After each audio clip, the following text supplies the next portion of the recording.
Hello. I wanted to record this video briefly just to send my wishes for a blessed Holy Week and a blessed Easter to our neighbors at St. Paul's Lutheran Church here in Rybrook, our neighbor down the street that we're so privileged to work with in many different ways, and just reaching out to you across this distance that we're now all maintaining, just with wishes for a blessed Easter. And I know, like you, as you may know, we're also celebrating Passover. These holidays don't often, but don't always coincide. We're celebrating Passover now this week, and our celebrations have been greatly curtailed from what we usually do, having large family gatherings. And I imagine many of you are in that situation as well, that your celebration of Easter has been curtailed from what it might normally look like. And that's, of course, very sad. For all of us to have to celebrate these holidays not with our family and our friends and our synagogue and church communities together. And that's very unfortunate, at least not physically together. And that's very unfortunate. We're sort of all in the same boat, and maintaining these rules in a reflection of the supreme value that both of our traditions place on human life, and the importance of keeping everybody healthy and safe as best we can. I just wanted to also offer a few words about Passover that we're now celebrating here. We're about to begin celebrating this year. Passover began on Wednesday of this week, Wednesday evening, prior to Easter. Like I said, these holidays often but don't always coincide because of how the Jewish calendar works, which I won't get into in this moment. But just a few thoughts about Passover that might be of interest to you. There's a common notion out there that the Last Supper of Jesus, which of course is very much tied in with Holy Week and the events that are commemorated by Christians now. There's a common notion out there that the Last Supper, in which Jesus gathered with his disciples and had the bread and the wine and had that meal, and I obviously don't have to tell you about the Last Supper, that was somehow a Passover Seder. That was connected, and in fact, in three of the Gospels, it is in fact explicitly connected with. That event is connected, at least on the calendar, with the celebration of Passover. There is increasing, that's a very nice notion. From what I understand, there's sort of increasing skepticism about that from a historical perspective, whether Jesus would have been celebrating Passover. What I think, or at least in the way that's depicted in the Gospels. Two comments about that. So one, what I think is going on there is that there's an attempt to sort of line up the sacrifice of Jesus with the Passover sacrifice, the Lamb of God, and to sort of create a congruence between those two events, which I understand, and that's a lot of how Christianity inherits the Hebrew Bible and understanding it as actually pointing towards or referring to events in the life of Jesus, and so it makes sense in that context. The main point I do want to make, and it's very important for Christians today to understand this, is that you can't just walk into a Jewish family's house today and see what we're doing for Passover and say, this must have been what it was like in Jesus's time. It's not. Judaism has a history. The destruction of the temple in the year 70 dramatically changed the way that Jews observed Judaism. Arguably, there wasn't even such a thing as Judaism prior to that. But rather sort of Israelite religion that then becomes Judaism in the absence of the temple, what we today call Judaism, in the absence of the temple. And Passover was no exception. The rabbis who lived in the centuries following the destruction of the Second Temple created this whole Passover ritual as we know it today. It continued to evolve over the centuries up to our very moment. Where the holiday and the way we observe it has continued to grow and change and evolve. In biblical times, the Passover holiday was focused on the Passover sacrifice, the lamb that was slaughtered in remembrance of the lamb that the slaves in Egypt slaughtered and then put the blood on the doorposts of their house to protect them. The holiday is called in Hebrew Pesach, from the root pasach, which means either to skip over or to protect. And it recalls that night of the 10th plague, where God either skipped over, passed over, that's the name of the English word is based on that interpretation, that God either skipped over or passed over those houses that had put the blood to protect them.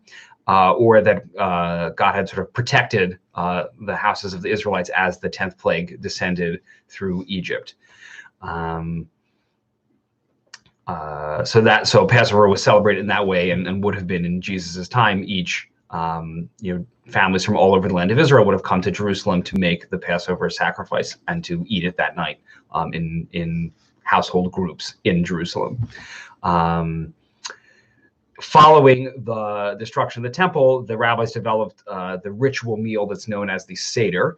The word Seder means order, and it refers to an order of experiences that we go through on that night, and particular texts that we read and rituals that we follow. These were codified in a text known as the Haggadah, which means telling. The idea is that at this meal, we tell the story from one generation to the next, following the commandments in the Torah that tell us to do that, to tell your children what had happened and to pass that story along down the generations. And there are many different editions of the Haggadah. I have 2 of them here, but there are thousands of different ones. More are published every year with different commentaries and explanations, and it's really quite something, especially in recent generations, but even before that, the creativity that attached itself to Passover. So that's just the main important thing to understand, that you can't walk into a Jewish family's house today and say, this must have been exactly as it was at the Last Supper, exactly in Jesus's time. The ritual as we practice today may not have even existed in the time of Jesus, and certainly even to whatever extent it did, it continued to develop and change dramatically in the centuries following that moment. So what might you see, if you go into a Seder, and I hope one day to be able to celebrate Passover with you in person, but some things you might find. There is a lot of symbolic foods at the Seder. That's sort of the main thing we do, is that we use these symbolic foods to touch off a conversation. So some of them are, you'll notice a couple things on the table. So the first is the Seder plate. People typically have a special plate that's used for just this purpose, on which we display some of these symbolic foods, which include shank bone, some kind of animal bone that recalls that ancient Passover sacrifice, a chicken bone or something like that people will use, or chicken neck, or some piece of meat that people use. I'm vegetarian, so I use a beet, which some people use instead. There is an egg on the plate. There is, which reminds us of the springtime, there is the maror, the bitter herbs, typically horseradish, or romaine lettuce, or other things that make you cry when you eat it, that remind us of the bitterness of slavery. There is charoset, which is a mixture of some different fruits and nuts and sweet things that is supposed to remind us of the mortar that we used to build things when we were slaves in Egypt. And then finally, something called karpas, which is some kind of vegetable, often parsley or celery or potatoes or something like that, that reminds us of the spring and the rebirth of this time of year. So some other things you'll see on the table. You'll see 3 matzahs, 3 pieces of unleavened bread, which you could buy in the supermarket generally, and even now if you wanted to. It's bread that's made very quickly with just flour and water, and then baked within 18 minutes, so it doesn't have time to rise. And that is the unleavened bread, that is matzah, that we eat on Passover, and we avoid eating what's known as chametz, or leavened foods. So that's your typical cookies and crackers and bread and pasta and things like that. Although there are Passover versions of all those things which are not especially tasty, I must say, but people like to try to substitute. But yes, we eat matzah at the Seder, and there are 3 matzahs that are on some kind of container or just sort of stacked on top of each other, and those are used at various points in the ritual. What else? Wine is a very important part of the Seder ritual. Traditionally, we'll drink 4 cups of wine. That the meal is structured around those 4 cups of wine, and those 4 cups accompany various parts of the meal. Salt water, it's customary to dip that green vegetable, the parsley or whatever you're using, potatoes, in salt water. The salt water reminds us of the tears that we cried when we were slaves in Egypt. You'll see, in addition to those 4 cups of wine, there'll be another cup that's set aside that's known as the cup of Elijah. At a certain point in the meal, we open the door and we welcome in the spirit of the prophet Elijah, who in Jewish tradition will herald the coming of the Messiah, and that we look forward at Passover to a time when things will be better, and that just as God redeemed us from slavery in Egypt, that eventually God will redeem us from the challenges of this world and usher in a new era of history. And we look forward to that time whenever it will be. May it come soon in our days. Amen. Other things you might see is it's traditional to recline to the left at the Passover Seder. This recalls it's a sign of freedom to be able to eat in that leisurely manner. And so you'll see a pillow or something.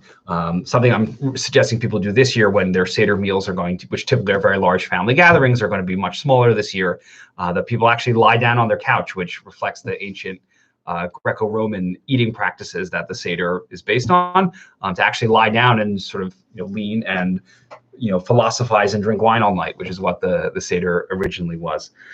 So those are some things you might see to Seder. There's I won't go through this whole thing, but there's obviously lots of texts. There's a passage from the book of Deuteronomy that's expounded at length in the Seder. There are, depending on how you count, 14 or 15 steps that take us through the whole ritual and help tell us the story. So those are some of the basics of Passover. It's so wonderful that we're as unfortunate as it is to be in these diminished circumstances that we find ourselves in now. It's really so wonderful to be together as part of as an interfaith community in this way, each celebrating our own holidays, letting each holiday function unto itself, which I think, rather than trying to sort of understand one in terms of the other, which I think sometimes happens in a way that I find distasteful, to be quite frank, but that we can nonetheless learn about each other's traditions and understand how from some common origins we each relate to this time of year, this springtime, and rebirth and renewal, which are themes that are shared by these two holidays. And I think we can appreciate that and those some of those common themes and common images, even as we recognize that these really are two different holidays, each of which has sort of its own integrity, and not trying to understand one in terms of the other. So with that, I just want to wish you a blessed Holy Week on behalf of myself and my family and my community. At the end of the Seder, we typically say next year in Jerusalem, looking forward to, again, that Messianic era where one day we'll all go back to the land of Israel and our exile will end. And so we look forward to, we say next year in Jerusalem with the hope, the dream that one day we'll all be able to gather in Jerusalem like we used to many thousands of years ago on Passover. And so Passover ends with that note of hope. And I think that's something that we all need to hold on to right now is that hope that this year we are slaves and next year we'll be free in one way or another. And next year we'll be in Jerusalem, either the physical Jerusalem, the earthly Jerusalem, or the heavenly Jerusalem that Jewish tradition talks about, and of a time of peace and prosperity all over and neighborliness across the world. And so we can look forward to that time, even as we know we're not experiencing it now. So with that, I just, again, want to wish you a blessed Holy Weekend next year in Jerusalem, and hopefully we'll all see each other very soon. Thank you.